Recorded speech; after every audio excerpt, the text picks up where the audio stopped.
Yu-Gi-Oh! Véritable pilier de l'animation lors des années 2000 et trônant fièrement aux côtés de Pokémon dans les cours de récré, son arrivée dans le monde a chamboulé aussi bien le paysage des jeux de cartes qu'Internet et ses débuts timides. Magic the Gathering, qui surplombait la scène à lui tout seul, s'est vu peu à peu rejoindre par l'univers des cartes de Yu-Gi-Oh! La cause, l'adaptation épique du manga Yu-Gi-Oh! En animé. Il laissera derrière lui une trace indélébile dans le monde de la Japanimation, mais également dans la culture internet. On ne compte aujourd'hui plus les références et mèmes qu'on peut trouver sur la toile à son sujet. Aujourd'hui encore, lorsqu'on évoque la série animée comptant les aventures de Yugi et ses amis, elle est encensée de tous, et ce, au détriment des saisons suivantes. Pourtant, elle n'est pas exempte de quelques défauts. Salut à tous et à toutes, c'est Endo. Et Yams. Et aujourd'hui, on se retrouve pour soulever 3 défauts dont souffre un peu la série animée. La redondance. Comme le soulevait le JDG il y a quelques années, l'anime Yu-Gi-Oh!, même si ce n'est pas intentionnel, nous apparaît sur certains points comme une parodie de shonen. Ce qui est en gros plan. Ah, vous le regretterez. Ce gros plan sur mon œil vous montre à quel point je suis déterminé. Et tout comme Goku et son Genkinama, Ichigo et son Getsuga Tensho, ou Naruto et son Rasengan, Yugi possède son arme secrète. Ou plutôt, ses 2 armes secrètes quelque peu redondantes. La première, mais la moins dérangeante, est l'âme des cartes. Quand Yugi est en mauvaise posture et sur le point de perdre, il peut toujours compter sur cette bonne vieille astuce qu'est l'âme des cartes. Une sorte de cheat code qui te permet de renverser n'importe quelle situation. Ce point est à moitié dérangeant. Ce qui me démange là-dedans, c'est que la toute grande puissance de Yugi l'imbattable repose en grande partie sur énormément de chance au top deck. À moitié dérangeant, car d'une part, j'aurais aimé voir un peu plus de stratégie badass et calculée de la part de Yugi, me laissant admiratif devant son talent. Mais d'une autre part, c'est compréhensif, car sinon, les duels ne s'adresseraient qu'aux joueurs avisés, laissant les néophytes perplexes durant tout le combat. Et finalement, c'est même tant mieux quelque part, car l'âme des cartes est devenue culte sur la toile. On ne compte plus tous les mèmes et dérives que ça a engendré. Et moi qui suis un grand joueur d'Hearthstone, j'aime m'amuser à espérer la carte qu'il me faut. C'est donc la deuxième arme secrète de Yugi qui est ici le plus embêtant, le pouvoir de l'amitié. Fairy Tail n'a rien inventé et s'inspire directement des shonen des années 80 et 90 où le héros se relève grâce à ce pouvoir mystique et un peu kitsch. Et Yugi l'utilise malheureusement également. Et c'est dès le premier épisode avec Théa qui marque sur leurs mains la marque de l'amitié. Et c'est ce qui rend un peu Yu-Gi-Oh! Redondant dans ses duels. Comme l'a si bien souligné le joueur du grenier, lorsque Yugi ou l'un de ses amis se retrouve en grande difficulté, c'est comme si cet écran de choix s'affichait à l'écran. En fait, si tu n'as pas gagné, c'est parce que tu n'as pas cru dans le pouvoir de l'amitié. Heureusement tout de même, toutes ces fautes ont été corrigées en partie dans le film Yu-Gi-Oh! Dark Side of Dimension, dans lequel Yugi nous offre des prestations de duelliste incroyables. Les incohérences. Dans Yu-Gi-Oh! Il y a pas mal de ficelles scénaristiques qui sont utilisées pour faciliter un peu le récit. Si dans le manga, on ne se pose pas trop de questions à ce sujet, c'est car on se laisse transporter par les événements, tandis que dans l'anime, c'est quelque peu différent. Car on a tous connu en majeure partie la version VF, qui rendait certaines scènes aussi loufoques que celles dans le culte qu'elles ne survivant. Oh, bravo. N'est-ce pas? Tu es le premier homme à avoir pu parer cette attaque. Oui. Mais je me demande combien de fois tu l'éviteras. Eh ben, tu verras. Et ce sentiment, on l'a dès le début, notamment à cause de Kaiba et son obsession d'être le seul possesseur du dragon blanc aux yeux bleus. Il se retrouve donc à braquer le grand-père de Yugi car il en possède un. Et Yugi, plutôt que d'appeler les forces de l'ordre, règle ça en duel. Kaiba, tu as kidnappé mon grand-père, tu l'as dépouillé, tu l'as humilié, tu as déchiré sa carte préférée et tu l'as envoyé à l'hôpital. Et alors, tu comptes appeler la police? Non, je vais jouer aux cartes avec toi.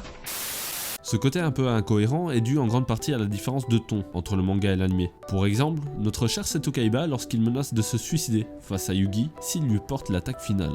Dans le manga, on comprend bien que Seto vit vraiment que pour être le meilleur et qu'il est prêt à user de tous les moyens pour y parvenir.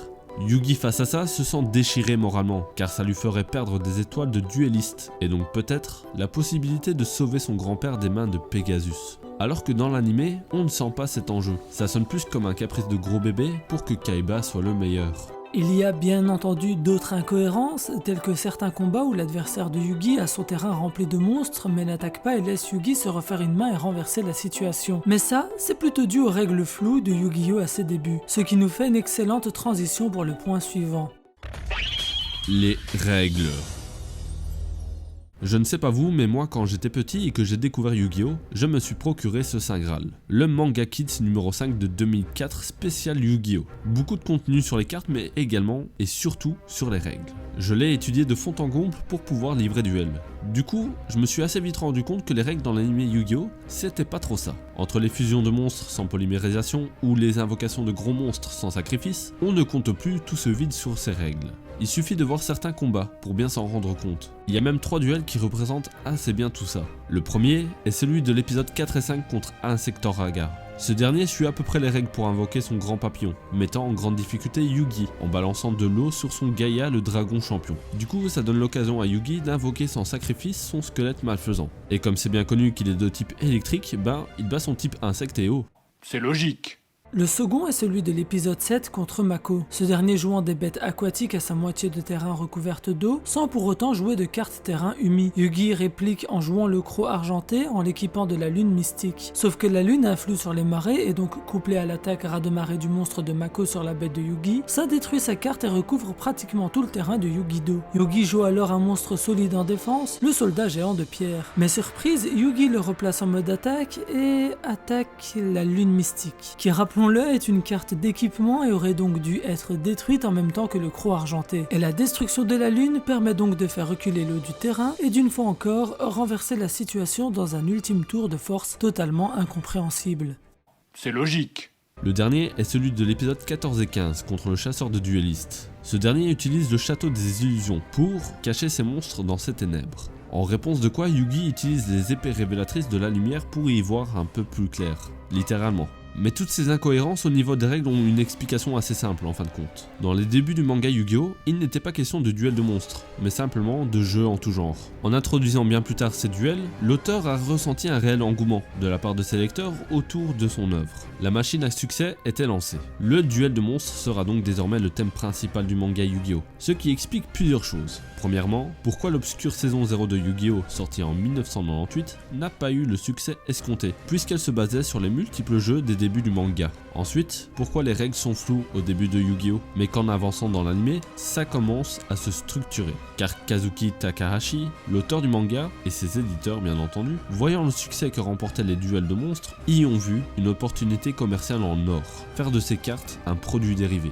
Mais pour que cela fonctionne, il faut un encadrement, car personne n'achèterait et s'investirait dans un jeu de cartes, si celui-ci n'est pas régi par de véritables règles. En y allant à tâtons et au fur et à mesure, on a fini par arriver au jeu qui nous a donné des heures de plaisir. Alors, est-ce que Yu-Gi-Oh c'était mieux avant? À ses prémices, pas forcément, mais au fur et à mesure que l'œuvre a avancé, c'est pourquoi elle est adulée, à savoir ses duels épiques et tous ses mystères antiques, s'est bâti colossalement et fermement, rendant ainsi, à mes yeux, toutes les suites quelque peu fades par rapport aux aventures de Yugi. Et si vous n'êtes pas d'accord, JDG le résume en quelques mots mieux que moi. Où est Yugi? Il n'est pas là. Quoi? Mais maintenant on peut synchroniser des cartes, avec des nouvelles règles encore plus compliquées. Comment? Et on peut synchroniser des synchronisations. Attends une minute, Et la vitesse des motos augmente le pouvoir de nos cartes. Parce que oui, on joue aux cartes sur des motos. Hein? Mais qu'est-ce que... En tout cas, c'est donc la fin de cet épisode. J'espère que celui-ci vous a plu. Comme d'habitude, n'oubliez pas d'activer la carte de l'abonnement, de la cloche, du like et du commentaire. Ça permet à cette vidéo d'être mieux référencée et en manière générale ma chaîne. On se dit donc à très bientôt pour un prochain épisode. C'était Endo. Et Yams. Ciao.